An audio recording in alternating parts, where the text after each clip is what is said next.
Hello everybody, SlimKirby here, and welcome back to the Animal Crossing Let's Play. You are currently watching the abridged portion of this playthrough, where I cut out all the fluff and simply talk about my adventures of playing through an entire year of Animal Crossing in a summary format. If you'd rather watch the playthrough in its entirety, check out the video description for a link to a playlist that has all the episodes and stream sessions I've done, raw and unedited. But if you'd rather stick around for these videos, well, just sit back and enjoy my adventures through Popstar. Tuesday, September 11th. Well guys, I think it's time we finally take a little trip outside the boundaries of our town because today we're going to a tropical island. Before we head over there though, I do a few chores in town and check up on the town fountain rating, and even though a few of the trees we planted on the previous day died, we're still over that threshold and our perfect streak is ready to officially start. I will spend the next few days still trying to get those 12 to 14 tree numbers in each district though, just to give us a bit of a buffer, but if things remain the same for the next 2 in-game weeks, we should be good to go. However, as I said, today is not about the perfect rating. Heck, we've spent the last few days fixating on that, and we'll continue until we get our reward. So today, we're going down to the docks and taking a bit of an adventure. The specific acre you're looking for is one of the beach acres, and it's the acre that has a dock leading out to the middle of the ocean with a sign nearby that talks about how to access the island. In order to access the island, at least in this version of the game, you need a Game Boy Advance and a connector cable that connects your Game Boy Advance to one of the GameCube controller slots. Once this is connected and you turn your GBA on, a green character named Kapp'n will appear at the dock in a boat, and he'll be the one to take you on your tropical island adventure. We tell Kapp'n that we're heading to Ice Cream Island, a very popular spot in Popstar and Dreamland specifically. In fact, I hear this place is home to one of the meanest art students you'll ever meet. Once we name our location, we head on over to the island while also listening to a silly sea shanty from Kapp'n himself, who sings a lot about cucumbers and getting into bar fights or something. Once we make it to the island, we are free to explore to our heart's content, but admittedly there isn't a whole lot of space here. Just about a screen or two's worth of area, and not a lot of locales to speak of. We do run into the island's only inhabitant though, a mouse named Flossie, and we have a really funny introduction. There's someone who lives here.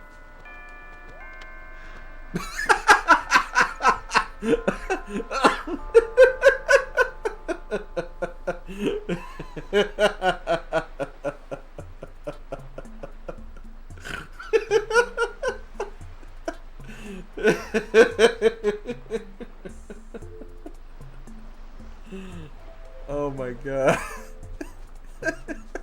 She was that scared, guys. I guess she wasn't ready to meet a city slicker, huh? There's also another building on the island where you can go in and take your pick of 2 items of clothing with 2 copies each, a blue Aloha shirt and a red Aloha shirt. I think this is intended so that each human player in the town can get 1 shirt for themselves. But, of course, if you're the only one in your town, you can take them all for yourself. Another thing you can do on the island is also take some coconuts with you as well, since they grow naturally here with no issues. You can try and grow them back on your town, but keep in mind that they can only grow in the beach acres and nowhere else. You can also raise a flag on the island that features one of the designs that you've made. I of course used the Kirby pattern because I haven't made any other designs yet. Don't worry, I'll get back to that, I promise. Aside from that, that's really all you can do here. You can talk to your islander as much as you want and give them furniture and other items you have from back home that they may feature in their house from time to time. But I swear, it seems like whenever I give them something, they only feature that one item until they get something else and just switch it out, only keeping one item at a time. Maybe I'm doing something wrong, but I don't really know. The process seems kinda weird here, to be honest. However, there is a pretty interesting feature with the island that incorporates the Game Boy Advance. Whenever you leave the island, Kapp'n will ask you if you want to keep an ongoing record of the island with you on your Game Boy Advance. If you say yes, you can actually bring up the island on your GBA system. Now, unfortunately, I can't show this because I don't have the recording equipment capable of recording straight from a GBA system by itself, but essentially, you see a layout of the island, you can click on the islander's house to get them to come outside, and you can basically have them interact with certain things on the island. You can have them shake trees, eat coconuts, basically anything they can interact with, they can do something with, which is kind of a neat feature. In fact, if you leave some of your tools behind, they can actually use them as well, and I had a bit of an intention here involving that. You see, for the last few days, I was buying out all the items inside Nook's shop, and I even got an extra shovel as well.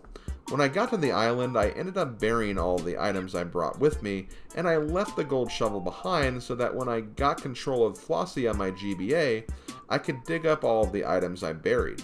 Whenever Flossie found an item, she would replace it with a different item that I could come back and retrieve the next time I came to the island.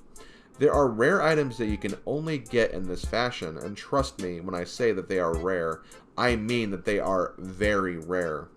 Not to spoil too much here in the future, but after 5 or so trips of doing this, I still haven't obtained any of the exclusive items yet, just to give you an idea of the rarity values associated with this process. Anyway, the reason why I gave the gold shovel instead of a regular shovel was because there are 2 NES games that you can only get in this fashion by use of the gold shovel and not a regular one. So I just decided to leave it here for now. I don't really need bells anymore anyway, so digging up 100 bells randomly doesn't really do much for me aside from waste time. Plus, I can always just grow a second gold tree and get the gold shovel again, not exactly a hard process. However, even though I didn't really get lucky with getting any of the island exclusive furniture, you can still potentially get some items that might not be in your catalog yet, so I definitely don't think this was that much of a time waste. For example, I actually managed to find a space shuttle in this fashion, which was one of the few space items I still needed to get, and later on I would be able to get something else good too, but I'll save it for that day's summary, of course.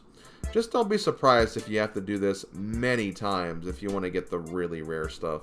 Another thing that does make this process kind of annoying though is the fact that each time I want to do this, I have to go back to the island to retrieve the stuff, or at the very least see what it is, rebury it, leave the island to get control of Flossie again, have her dig all the spots so she switches items, a process not that comfortable because I have an OG GBA with no backlight or worm light, making it really hard to see what I'm doing, and then go back to the island again to check the items once more, just for me to ultimately need to leave the island again if I wanted to just go home. This means you have to sit through all of the loading, saving, and transferring data screens, as well as the Kapp'n sea shanty, which, while it is a funny dialogue, he does repeat songs after a while, and again, it's just so much of a time sink to sit through it all. I will say though, one time he actually just randomly blurted out that he hates squirrels, which was just completely unprovoked and unwarranted, and it really caught me off guard too. I really hate squirrels. No, Kapp'n, we're not getting into that now. I guess Kapp'n and Ricky will never get along, so I better keep them separated, huh? But yeah, that was my first trip to the island. I'll periodically come back here from time to time to get some more items from the gold shovel excursion, but it won't be too frequent. Maybe like once every 2 weeks or so. It's an interesting idea and concept, just too much loading in between transitions, and the fact that you need not only a Game Boy Advance, but also a cable to even connect the two systems together. Anyway, I come back home to Popstar, plant some coconuts, and then I head off to bed. Wednesday, September 12th. With how eventful the previous day was, it should be no surprise that today was more of a resting day, because, yeah, not much was going on here. We did get a letter from home, and despite my mom coming across 10,000 bells just laying around the house, she only decided to give me 1/10 of that payment too. Geez, Mom, it's not like I'm trying to start a brand new life over here or something. Sahara is also in town again, so I do another carpet trade with her. The coconut trees I started planting from my island adventure continue to grow successfully, and I make it through another day with my perfect town streak. That's pretty much it though, as anything else was just random lollygagging and wandering. I did catch Bill outside my girl Cherry's house acting very suspiciously. Be careful, Bill, you may be my guy, but Cherry is my girl, and I will not stand for any of your silly duck shenanigans. Thursday, September 13th. We increase our perfect town streak up to 4 days, and that's about it. Yeah, not many eventful days right now, but considering we visited the island this week and are working towards the perfect town reward, I suppose those are bigger milestones in the grand scheme of things that we are working towards, so the shorter days can probably be excused. I did spend a little time with the cranky villagers today though, and found that they both have some interesting traits that they've been displaying.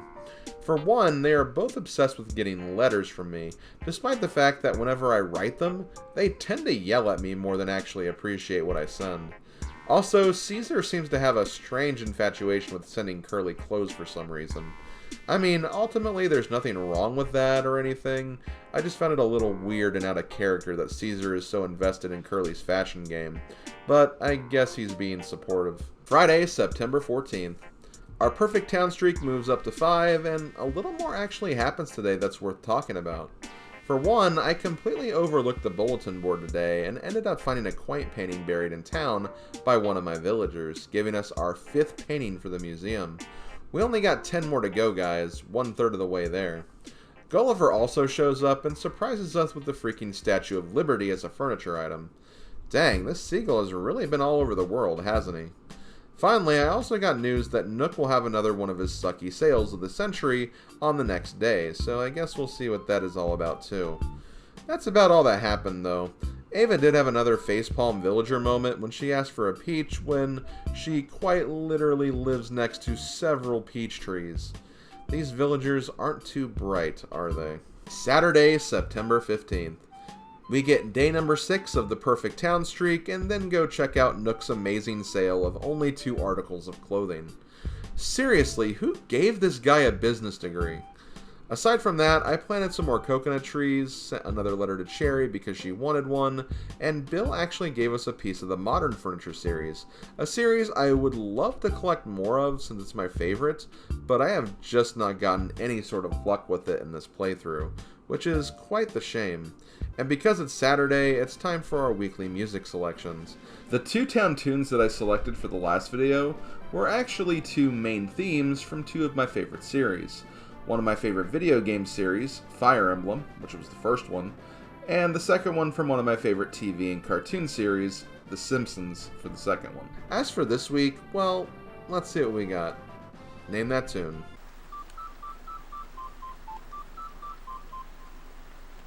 And for our KK selections, I went with the third and final song of the request-only options for his music, and went with I Love You.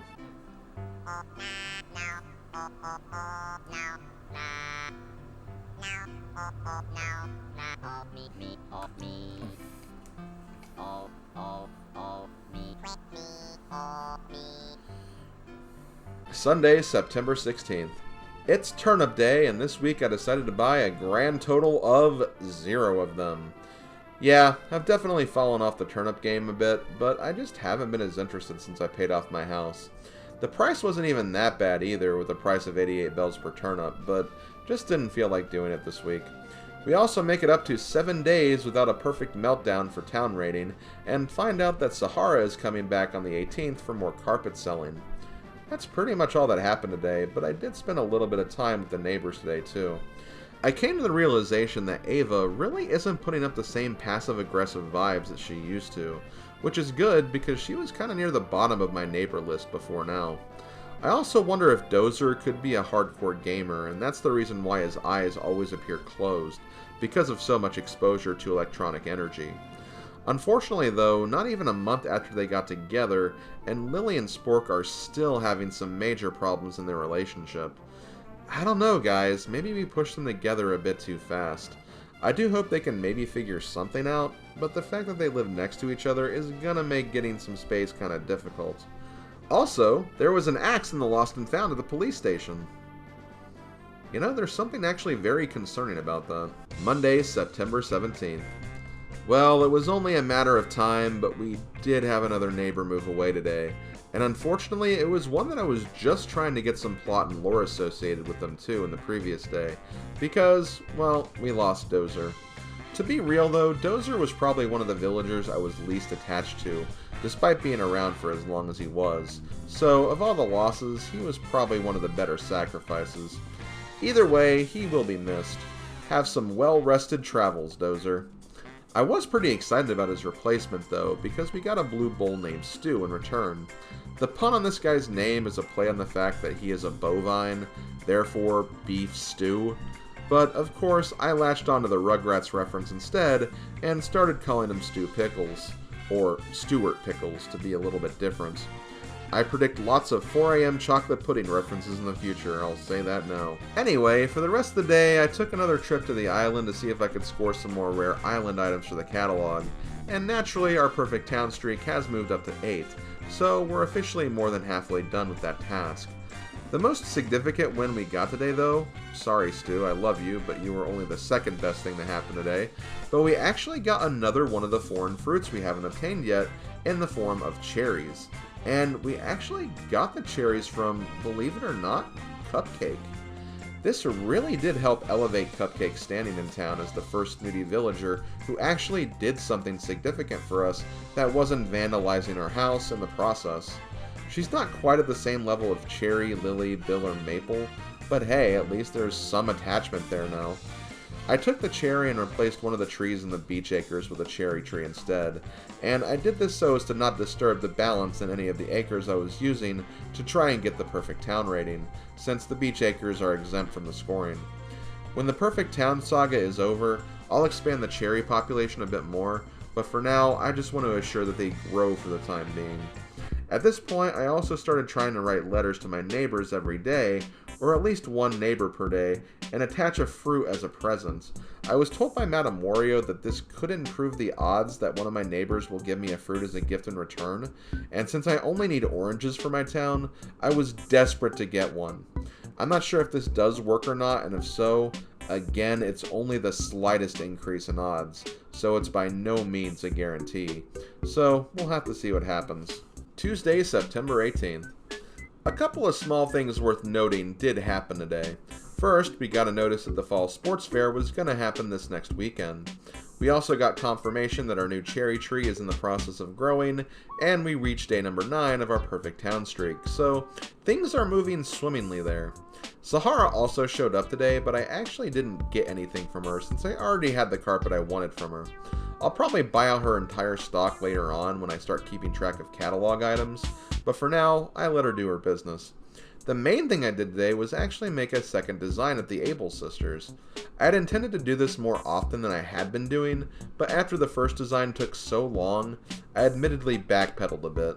I did want to give it another try though, and I will say that this session went a whole lot better. I made a pattern in dedication to a Mario character I had grown really attached to over the last couple of months, and that character is the female reptile we all know and love known as Birdo. And I'm really happy with the way the pattern turned out. Although my stream viewers wouldn't stop pointing out that it looked like she was giving the middle finger in the bottom right of the pattern, which she's not, she's just showing off her ring, that's all. I also bought a signpost at Tom Nook's shop earlier and erected it outside of Cherry's house, where I decided to display the artwork. I felt like it was appropriate here because, like Birdo, Cherry is another character who I've grown really attached to over the last couple of months due to this playthrough, so I thought it was a good fit. Maybe over time I'll have character dedications to all of my favorite neighbors in this game. We'll just have to wait and see. I also decided to write Stu a letter today, and of course, I made the reference to the infamous pudding scene from Rugrats in the letter. I couldn't help myself, guys. Stu truly lost control of his life, and I needed to make sure he was okay. Perhaps the most notable happening for today, though, was something I wasn't even aware of at the time that would end up becoming one of the most significant events in the entire Popstar timeline, when Cherry asked me to deliver a shirt to Ava, but not just any shirt, a shirt with the number 67 on it. Let's just say, you'll find out tomorrow. Wednesday, September 19th. For this day, we get our perfect streak up to 10. We find out Katrina's coming in a few days on September 21st. One of our villagers buries a moving painting underground in our town, giving us another painting for our museum collection. And I decide to have a small neighbor day. The highlights of this neighbor day are when I accidentally say no to doing a favor for Curly, causing him to curse our name to absolute oblivion. Portia hosts a small trivia game about Popstar holidays and events, and after getting the question right, she decides to reward us with a beautiful cow skull, which, why the hell did she have that in the first place, and should we warn Stu about this? And finally, we spend a little time with Ava, and it's at this time we notice how completely ridiculous she looks wearing the 67 shirt that she got the previous day from Cherry. In fact, it was actually Madame Wario who pointed this out to me and the rest of chat, and sure enough, it does look ridiculous on her. However, this really got me thinking. Why the hell is there a shirt in this game with the number 67 on it in the first place?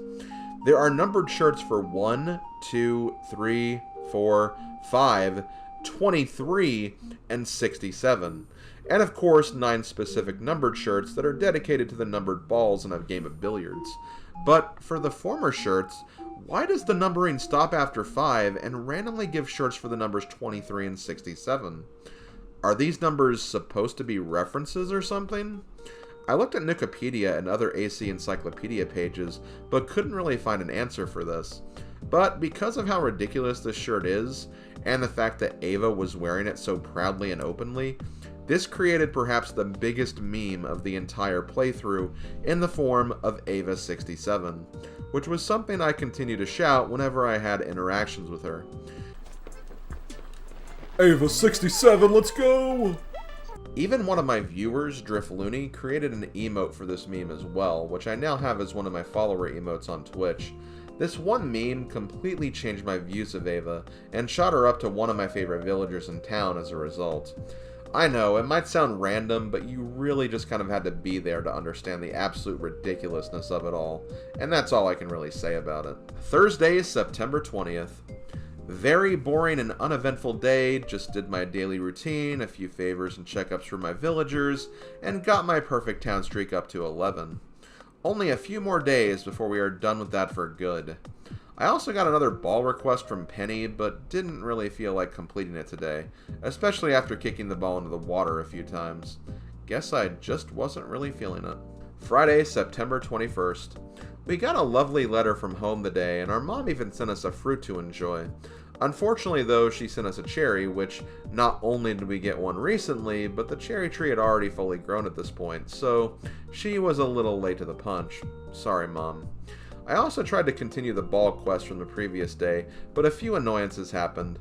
First, after finally figuring out the best method to kick the ball up the slope from the bottom of town, as soon as I got into Penny's acre, she decided to go inside, which means I couldn't give her the ball anymore.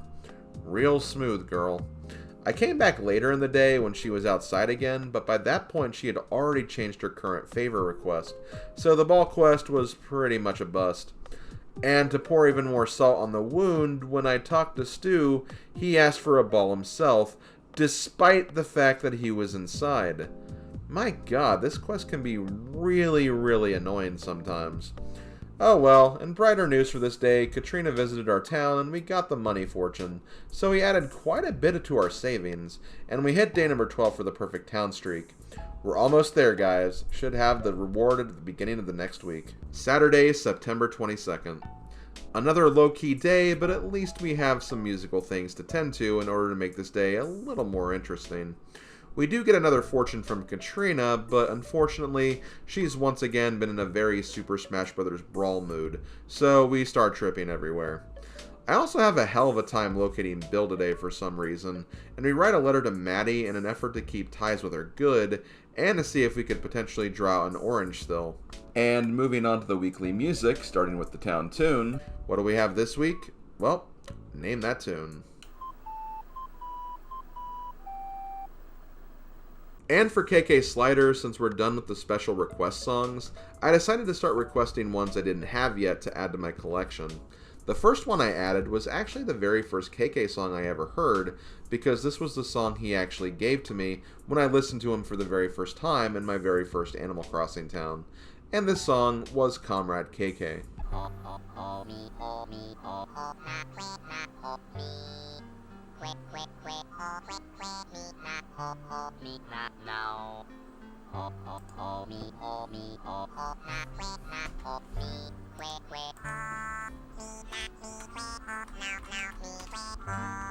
Sunday, September 23rd.